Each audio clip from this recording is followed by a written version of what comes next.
Hi hello welcome to our channel Bharathi kitchen. So many years తర్వాత మళ్ళీ మీ ముందుకు వస్తున్నాను. ఈరోజు మనం గులాబ్ జామ్ ఎలా చేయాలో చూద్దాం. మనం ముందుగా నేను చూపించినటువంటి ఒక బౌల్ తీసుకొని దాంట్లో మనం ఎంటీఆర్ మనము గులాబ్ జామ్ ప్యాకెట్ తీసుకున్నానండి నేను.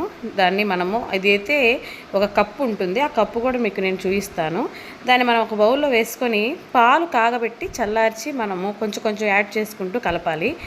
తర్వాత ఏం చేయాలంటే అది మనము చూసుకోవాలన్నమాట, ముద్దగా అయ్యేంత వరకు చూసుకోవాలి. కొంచెం కొంచెం యాడ్ చేస్తూ చూసారు కదా, ఇలాగా ఈ మనకి చపాతీ పిండి కంటే కొంచెం లూజ్గానే కలుపుకోవాలండి. చూసారు కదా ఇలాగా.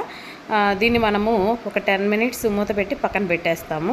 తర్వాత స్టవ్ ఆన్ చేసేసి మనము పాకం రెడీ చేసుకోవాలి కదా. షుగర్ సిరప్కి మనం దేంతో అయితే ఏ బౌల్తో అయితే మనం పిండి తీసుకున్నామో ఆ బౌల్తో 1 కప్పు గులాబ్ జాము పిండి అయితే 2 కప్పులు షుగర్ యాడ్ చేసుకోవాలి. సేమ్ అదే కప్పుతో 2 కప్పులు వాటర్ యాడ్ చేసుకోవాలన్నమాట. ఓకేనా. 1 కప్పు గులాబ్ జాము పిండి మనకి వచ్చిందంటే అదే బౌల్తో మనము 2 కప్పులు షుగరు, సేమ్ అదే బౌల్తో 2 కప్పులు వాటర్ యాడ్ చేసుకోవాలి.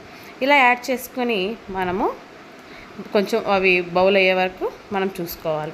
ఇలా చేసుకున్న తర్వాత మనము ఇలాచీ పౌడరు దంచుకొని, మామూలుగా ఇలాచీ పౌడర్ కూడా యాడ్ చేస్తారు. నేనైతే మామూలుగా ఇలాచీని కచ్చా పచ్చిగా దంచుకొని దాన్ని యాడ్ చేస్తారనమాట. ఇలా అయినా చేసుకోవచ్చు. లేదు మీకు పౌడర్ దొరుకుతుందంటే పౌడర్ అయినా కొంచెం ఒక 1/4 టీ స్పూన్ కొంచెమే చిటికెడు యాడ్ చేసుకోండి. చూడండి పాకం ఇలాగా మనకి చేతికి కొంచెం బంకగా అంటారు కదా, అట్లా తగులుతూ ఉండి కొంచెం లైట్గా మనకి తీగ అతుక్కుంటూ ఉంటుంది వేలికి. అలా ఉన్నప్పుడు ఆపేసుకొని పక్కన పెట్టేసుకోండి. తర్వాత మనం డీప్ ఫ్రైకి ఆయిల్ హీట్ చేసుకోవాలి. చూసారు కదా మన పిండి 10 మినిట్స్ తర్వాత ఇలా వస్తుంది.